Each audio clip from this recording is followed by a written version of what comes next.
আপনি কি পেছন পেছন এসে আমাকে পাহারা দিচ্ছেন? কিছু বলবেন? কিছু বলবেন না, যেহেতু আমাকে পাহারা দেওয়ার দরকার নেই। বাবা দেখলে কিন্তু রাগ করবে, বাবা কিন্তু আশেপাশে আছে।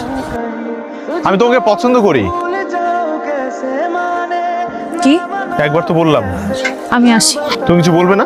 হঠাৎ করে এরকম অদ্ভুত বস্তু আপনার মাথায় আসলো কেন? হঠাৎ না। হঠাৎ না, আমি আপনাকে পছন্দ করি। ইনফ্যাক্ট আমরা সবাই আপনাকে একটা সময় অনেক পছন্দ করতাম। আপনি খুব ভালো স্টুডেন্ট ছিলেন, অনেক ভালো ক্রিকেট খেলতেন। মা মারা যাওয়ার পর আপনি কেমন যেন একটু অন্যরকম হয়ে গেছেন। আমি আসলে তোমাকে ভালোবাসি। আমি আসি। আমি ভেবেছিলাম তোমার হয়তো কিছু বলার আছে আমাকে। আমার একটা ডায়েরি আপনার কাছে আছে, ফেরত দিন।